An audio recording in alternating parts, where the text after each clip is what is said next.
Assalamualaikum warahmatullahi wabarakatuh. Waalaikumsalam warahmatullahi wabarakatuh. Bismillahirrahmanirrahim. Alhamdulillahilladzi an'amana bi ni'matil iman wal islam. Allahumma shalli ala sayyidina Muhammadin wa ala alihi washabbihi wasallim. Amma ba'd. Para bapak, ibu, karyawan BRI Cabang Depok yang dimuliakan Allah yang kami hormati, izinkan kami mengawali jumpa kali ini mengucapkan minal aidin wal faizin 1 Syawal 1444 Hijriah.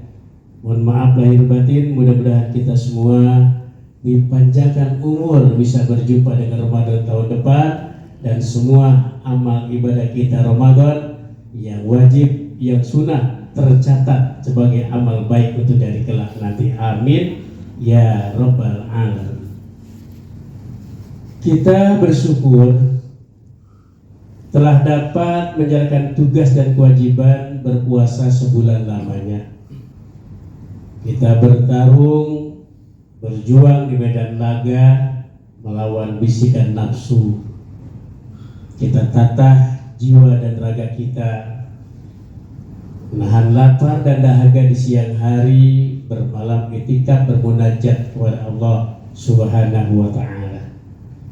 Melawan hawa nafsu itu lebih berat daripada melawan musuh di medan laga.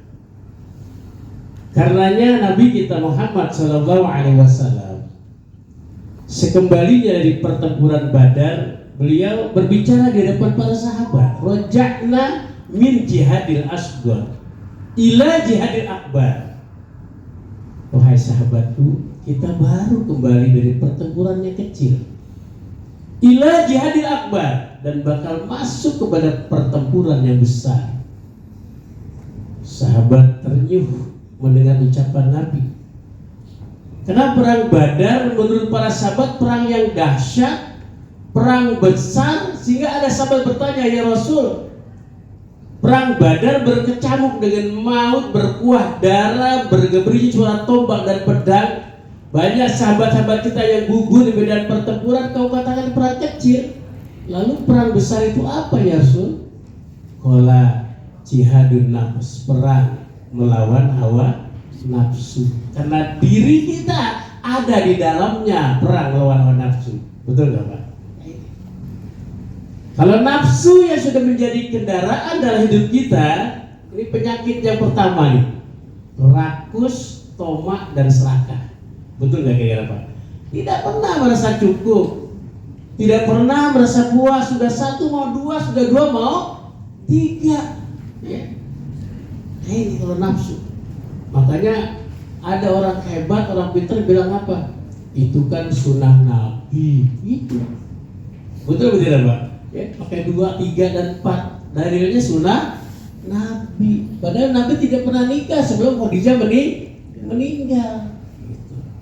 Tapi jangan juga istrinya suntik mati gara-gara mau nikah. Naudzubillah min.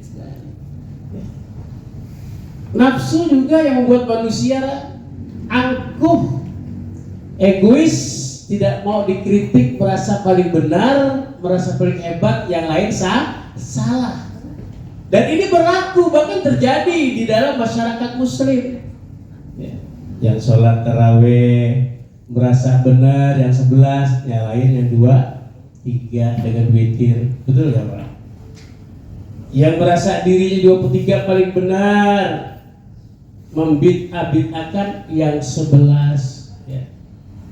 Angkuh.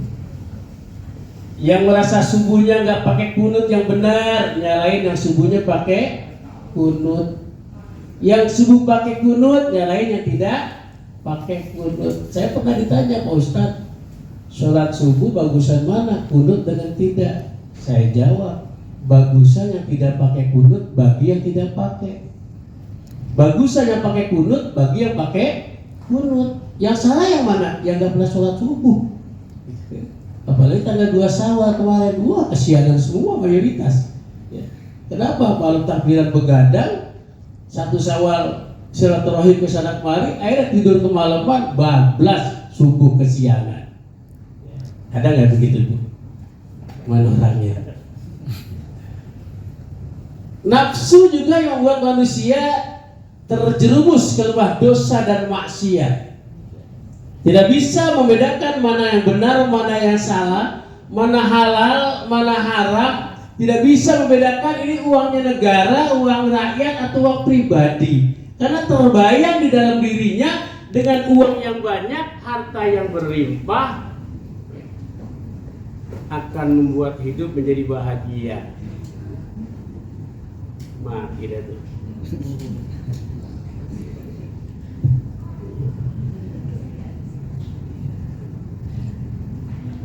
Terbayang di dalam dirinya dengan uang yang banyak, harta yang berlimpah, hidup akan menjadi bahagia. Padahal maaf, harta jabatan tidak membuat kita hidup bahagia. Tapi memang bahagia sulit tanpa harta. Betul apa tidak Bu ya? Selamat datang Bapak Isnur, Aidin Bapak Aidin, Bapak Hermatin Bapak. Ya Bu ya. Jadi memang bahagia sulit tanpa harta. Maka orang berpacu ya, merebut ya, walaupun itu milik orang lain dengan cara manipulasi, korupsi, tidak peduli karena dia terbayang dengan duit yang banyak akan bahagia. Padahal betapa banyak orang yang kelihatan duitnya banyak, pangkat jabatannya tinggi, ternyata tidurnya tidak nyenyak sebagaimana kita tidur. Makannya tidak merasa nikmat walaupun makanannya lezat. Kenapa? Banyak masalah silih berganti yang dihadapi. Betul apa tidak? Apalagi orang berkecimpung di dunia politik. Masya Allah.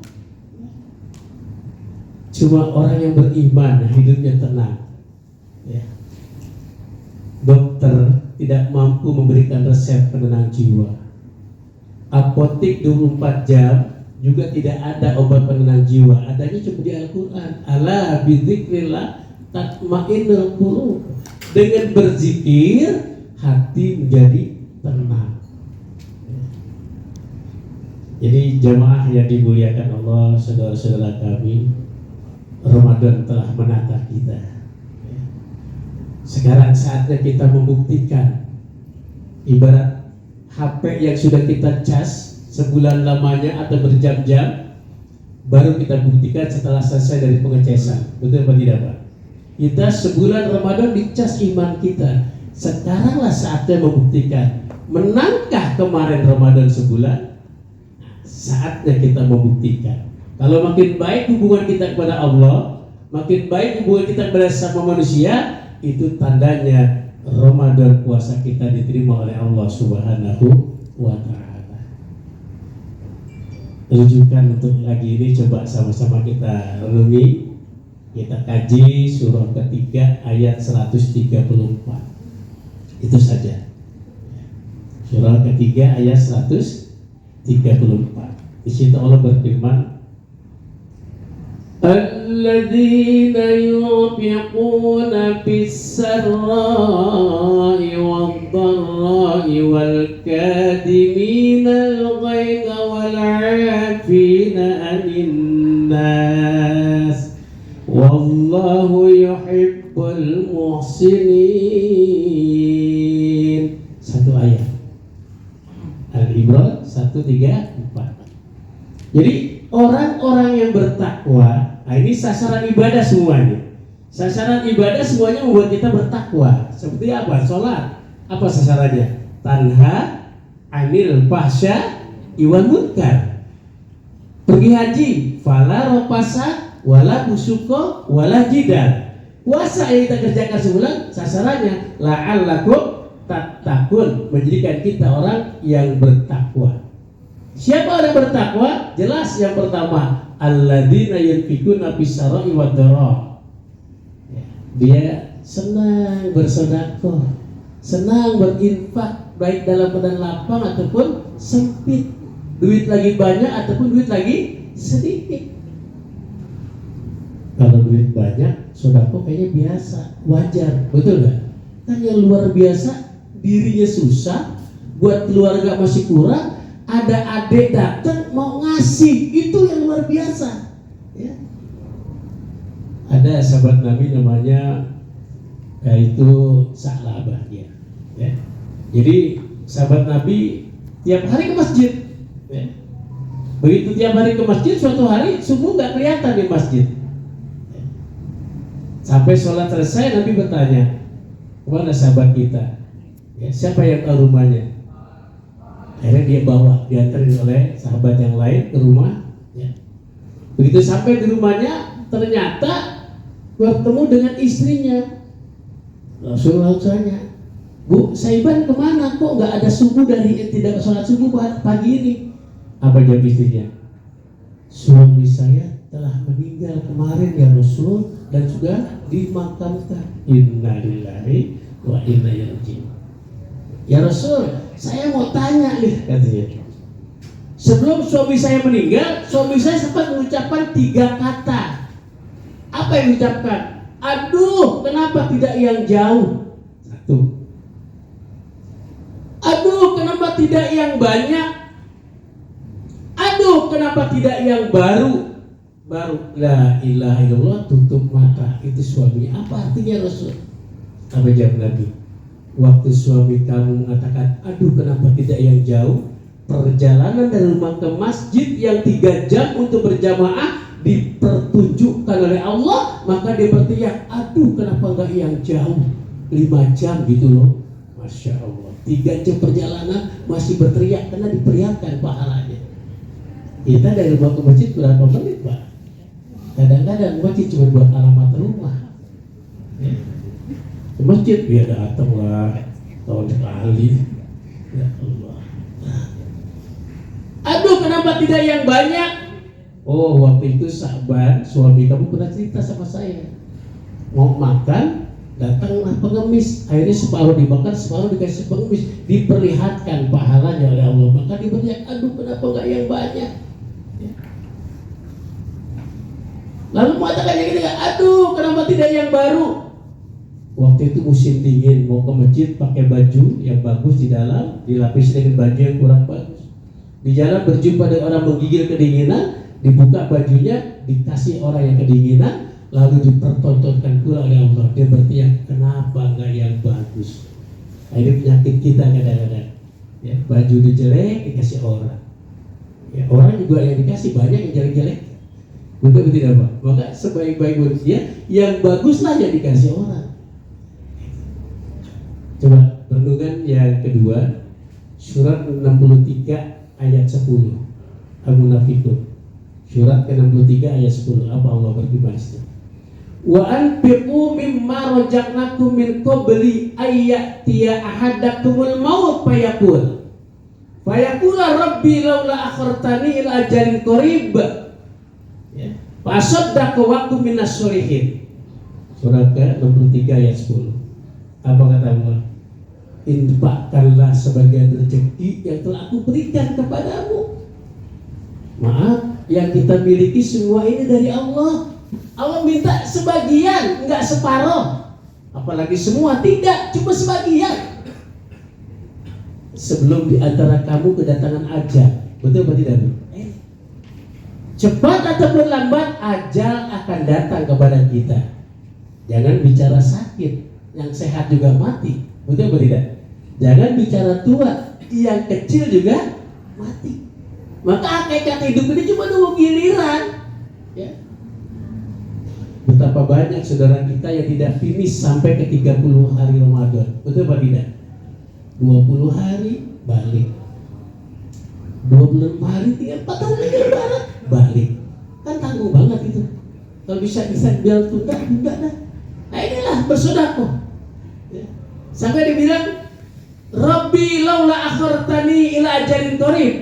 Ya Rabb, kalau kau boleh tunda kematianku sebentar saja ya Allah, ila ajalin qarib ya. Jadi waktu ajal mau dicabut dia berteriak, dia menyesal. Ya Allah, tunda dong sebentar kematianku ya. Kalau bahasa kita buat apa minta ditunda kematian? Mau sholat, mau silaturahim, mau menuntut ilmu? Tidak. Ternyata jawabannya Pak, fa'asaddaqa wa aku minasholihin. Aku akan sedekahkan hartaku ya Allah dan akan menjadi orang yang baik. Subhanallah. Jadi penyesalan orang tatkala ajal mau dijemputnya cuma satu diminta dipanjangkan, pengen bersedekah. Maaf, malah jadi kaki jadi kepala. Kadang kita bersimbun di pagi hari membasahkan air hujan menjadi harta. Ya. Tahu ujung-ujungnya harta kita akan menjadi milik orang lain. Betul atau tidak ya? Akan menjadi milik orang lain. Tapi pertanggungjawabannya tetap kepada kita. Ditanya dari mana kau banyak punya duit dan kau salurkan kemana. Pertanggungjawabannya ada. Apalagi kain kapan kita nggak pakai kantong, nggak ada sakunya, nggak bisa ngadongin harta kita. Maka cintai harta kita. Ya. Jangan dibiarkan ditinggal di dunia. Caranya apa? Titipkan sekarang di masjid, majelis taklim, pondok-pondok pesantren, dan titipkan harta kita pada anak yatim. Doa apa? Itulah cara kita mencintai harta supaya kita kembali, harta tetap kembali bersama kita. Itu caranya. Jadi orang yang menang dalam berpuasa alladzina yunfikuna bisyara wad-dara, orang yang mau berinfak dalam keadaan lapang ataupun sempit, duit banyak ataupun duit sedikit. Itu yang pertama. Yang kedua siapa? Wal kadhiminal ghaidha, ya, mampu menahan marah, mampu mengendalikan emosi. Kita bisa marah karena dia salah, tapi kita tahan. Jangan zikirnya banyak, baca Qur'annya rajin, sholat tekun. Begitu kesentuh sedikit hatinya, waduh, matanya kayak bola pingpong cuma nggak keluar loh, ngotot-ngotot. Ya, kata-katanya kasar, tangan menunjuk-nunjuk. Padahal orang yang bertakwa adalah wal kadhiminal ghaidha, mampu menahan marah. Maaf Pak, makanya rumah tangga itu sekarang masya Allah ada yang kayak ring tinju. Ada rumah tangga kayak pasar, ada juga rumah tangga kayak kuburan. Mana kayak ring tinju berantem loh. Nah kan tidak pernah kita lihat atau dengar orang ngaji di ring tinju. Ya ring tinju tempat berantem, tempat pukul. Kadang masya Allah istri dijadikan tempat kesalahan, dikit-dikit kelepak, naudzubillah. Untung dia gak nyanyi bolanya ke rumah juga. Masya Allah, ada kayak ring tinju berantem dari hari minggu, dipertontonkan di depan anak-anaknya. Jangan heran nanti tumbuh anaknya rumah tangga gampang berantem juga sama istri suaminya. Kenapa? Contoh itu pernah dapat. Ada rumah tangga itu tawar menawar kayak pasar. Suami mau kemana, istri mau kemana. Begini aja Pak, begini aja Pak. Akhirnya nggak jelas. Karena 3 tarik aja benang merahnya. Persentasenya banyakkan mana manfaat dan mudarat. Kalau manfaatnya lebih banyak ke suami ya istri ikut suami. Kalau lebih banyak manfaat ke pendapat dari suami, istrinya, suami ikut pada istri. Jadi nggak mentang-mentang pimpinan merasa paling hebat. Wah saya suami loh, kamu sepatu. Enggak begitu. Sebab Nabi kita nggak seperti itu. Bahkan Nabi jahit bajunya yang robek aja sendiri karena dia tahu istri sibuk. Begitu pulang dakwah kemalaman gedor pintu, enggak kayak kita plak cuma salam doang ketok pintu, enggak dijawab sama istrinya. Nabi maklum istri capek kali ketiduran, Nabi cuma gelar sobat tidur di bawah tanah di depan pintu. Istrinya begitu bangun kaget, ya Allah kok suami saya belum pulang. Begitu buka pintu lihat Nabi tidur di bawah, dibangunin sama istrinya, bang bangun bang. Ya. Apa yang dilakukan Nabi setelah dibangunin? Nabi bilang apa? Wahai istriku, maafkan abang pulang terlambat. Subhanallah, sudah tidur di bawah dibangunin minta maaf. Gak enak ya udah Pak, terunjuk kelonong tidak, lu tidur kebo ya gitu. Tapi gak dilakukan Nabi, begitu kesabarannya, mentalnya. Nah ini harus kita tiru bagi umatnya ya. Yang kedua, yang ketiga, wal afina 'anil nas, bisa memaafkan kesalahan orang lain. Jujur kita ini bukannya malaikat, punya salah ya. Nggak ada manusia yang sempurna. Bahkan kalau kita lihat masa lalu, barangkali kesalahan kita lebih buruk daripada anak muda seusia kita sekarang. Maka jangan suhudzon, jangan prasangka buruk pada orang. Saatnya ini Ramadan membentuk kita hablum minallah wa hablum minan nas. Yang jauh kita dekatkan, yang putus kita sambung kembali. Ya. Makanya silaturahim itu artinya apa? Dua kakak beradik menghubungkan silaturahim karena sama dari rahim yang sama. Ya. Jadi jangan sampai putus. Ya maaf, ada ya kakaknya mutusin adiknya karena adiknya bokeh, ada ya, minta lulu ya. Ada yang adiknya begitu sukses sombong dengan kakaknya, naudzubillah, jangan putusin ya. Isnan la yanduru ila yaumil qiyamah. Ada dua sosok manusia yang gak dipandang Allah nanti dari kiamat. Yang pertama qati rohim, yang memutuskan tali silaturahim. Maka yang belum sambung deh ya. Apalagi sama ibu bapak kita, Masya Allah ya. Sehebat apapun kita punya sholat, sebanyak apapun apalan-apalan Al-Quran kita, sekuat apapun kita punya puasa, kalau kita durhaka sama orang tua, jangan harap bisa tembus surganya Allah.